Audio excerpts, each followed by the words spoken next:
नमस्कार महाराष्ट्र। निवृत्ती वेतन मिळवण्यासाठी कर्मचाऱ्यांना आता एवढी वर्षे काम करावी लागेल।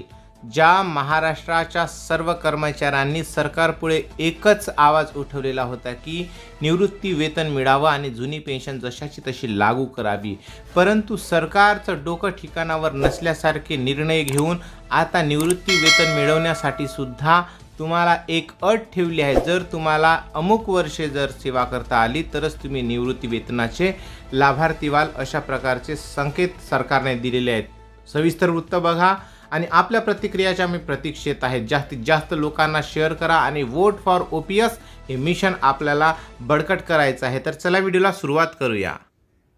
नमस्कार, मी प्रवीण यादव। भारतातील कामगार वर्गासाठी कर्मचारी भविष्य निर्वाह निधी आणि कर्मचारी पेन्शन योजना या दोन महत्त्वाच्या सामाजिक सुरक्षा योजना आहेत। यामध्ये आपण याची सविस्तर माहिती आणि फायदे समजून घेणार आहोत, त्याच्या नियम व अटी सुद्धा बघणार आहोत। कर्मचारी भविष्य निर्वाह निधी ही एक बचत योजना आहे जी कर्मचाऱ्यांना त्यांच्या निवृत्तीनंतरच्या काळासाठी आर्थिक सुरक्षा प्रदान करते। ही योजना कर्मचारी भविष्य निर्वाह निधी संघटना EPFO द्वारे व्यवस्थापित केली जाते। याची वैशिष्ट्ये तर कर्मचाऱ्यांच्या मूळ वेतन आणि महागाई भत्त्याच्या DAच्या 12% दरमहा EPF खात्यात जमा केली जाते। यापैकी कर्मचाऱ्यांचा संपूर्ण हिस्सा मध्ये जातो। नियुक्त्याचे योगदान, नियुक्ता देखील कर्मचाऱ्यांच्या मूळ वेतन आणि DAच्या 12% योगदान देतो। त्यापैकी 8.33% EPS मध्ये जाते आणि उर्वरित 3.67 EPF मध्ये जमा होते। EPF खात्यावर सरकार दरवर्षी व्याजदर जाहीर करते। हे व्याज कर्मचाऱ्यांच्या जमा रकमेवर मिळते। EPF मध्ये केलेले योगदान हे त्यावरील व्याज दोन्ही करमुक्त आहेत आणि विशिष्ट परिस्थितीत जसे की गृहनिर्माण आणि शिक्षण किंवा गंभीर आजार कर्मचारी त्यांच्या EPF खात्यातून आंशिक रक्कम काढू शकतात। कर्मचारी पेन्शन योजना काय आहे? EPS तर कर्मचारी पेन्शन योजना 19 नोव्हेंबर 1995 रोजी सुरू करण्यात आली। या योजनेचे मुख्य उद्दिष्ट संघटित क्षेत्रातील कर्मचाऱ्यांना त्यांच्या निवृत्तीनंतर नियमित उत्पन्नाची हमी देणे हे आहे।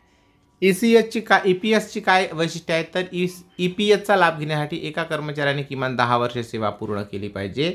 नियुक्त्याच्या 12% योगदानापैकी 8.33% EPS मध्ये वळवले जाते। पेन्शन योजना ही 58 वर्षे वयापर्यंत पोहोचलेल्या पात्र कर्मचाऱ्यांना मासिक पेन्शनची हमी देते। लवचिकता, जर एखाद्या व्यक्तीने 9 वर्षे 6 महिने सेवा केलेली असेल तर ती 10 वर्षाच्या बरोबरीची मानली जाते। आता EPF आणि EPSचे महत्त्व काय आहे तर निवृत्तीची तयारी। या योजना कर्मचाऱ्यांना त्यांच्या निवृत्तीसाठी नियोजन करण्यास मदत करतात। नियमित बचत आणि गुंतवणुकीमुळे कर्मचारी त्यांच्या कार्यकाळानंतर जीवनासाठी आर्थिक सुरक्षा निर्माण करू शकतात। कर बचत, EPF मधील योगदान आणि व्याज करमुक्त असल्याने ही योजना कर बचतीसाठी एक उत्कृष्ट साधन आहे। सामाजिक सुरक्षा, EPS कर्मचाऱ्यांना त्यांच्या निवृत्तीनंतर नियमित उत्पन्नाची हमी देते जे त्यांच्या आर्थिक स्थिरतेसाठी महत्त्वाचे आहे। आकस्मिक खर्चासाठी मदत, EPF मधून आंशिक रक्कम काढण्याची सुविधा कर्मचाऱ्यांना त्यांच्या महत्त्वाच्या गरजा पूर्ण करण्यास मदत करते। आता EPF आणि EPS संबंधित महत्त्वाचे नियम आणि अटी। सेवेचा कालावधी, EPSचा लाभ घेण्यासाठी किमान 10 वर्षाची सेवा आवश्यक आहे। 9 वर्ष आणि 6 महिन्याची सेवा 10 वर्षासमान मानली जाते। युनिव्हर्सल अकाउंट UAN, प्रत्येक कर्मचाऱ्याला एक विशिष्ट UAN अकाउंट नंबर दिला जातो। नोकरी बदलली तरी हा नंबर कायम राहतो। नोकरीतील अंतर, जरी कर्मचाऱ्याने वेगवेगळ्या कंपन्यांमध्ये काम केले असेल किंवा नोकरीमध्ये अंतर असेल तरीही 10 वर्षाची एकूण सेवा पूर्ण केल्यास पेन्शनचा लाभ मिळू शकते।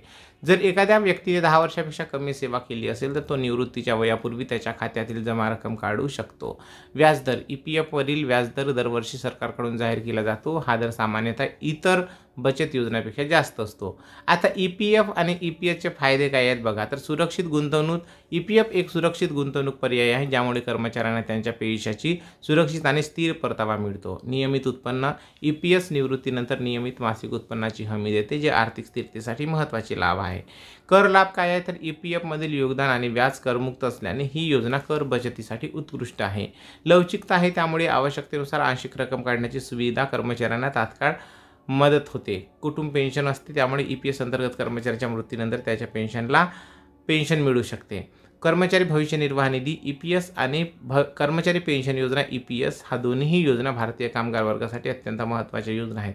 या कर्मचाऱ्यांच्या निवृत्तीसाठी योग्य नियोजन करण्यास, आर्थिक सुरक्षा निर्माण करण्यास आणि भविष्यातील आव्हानांना सामोरे जाण्यास सक्षम करतात। प्रत्येक कर्मचाऱ्यांनी या योजनेचे फायदे समजून घेणे महत्त्वाचे आहे. पूर्ण लाभ घेणे महत्त्वाचे आहे. नियमित योगदान, UANचे व्यवस्थापन आणि योजनांच्या नियमांचे पालन केल्यास कर्मचारी त्यांच्या कार्यकाळानंतरच्या जीवनासाठी एक मजबूत आर्थिक पाया तयार करू शकतात.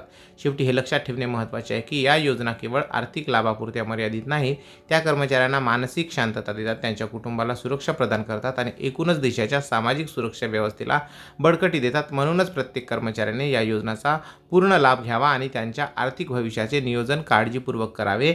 याकरिता हा व्हिडिओ मी तुमच्यापर्यंत पोहोचवलेला आहे. आता तुमची जिम्मेदारी आहे, एकमेकाला शेअर करा आणि ज्या कुणाला या योजनांचा लाभ घ्यायचा आहे ते नक्कीच लाभ घेऊ शकता. पण व्हिडिओवर पहिल्यांदा आला असाल तर व्हिडिओला प्लीज लाईक करा, शेअर करा. चॅनलवर पहिल्यांदा आला असाल तर प्लीज सबस्क्राईब करून बेल बटन दाबायला विसरू नका. धन्यवाद. जय महाराष्ट्र.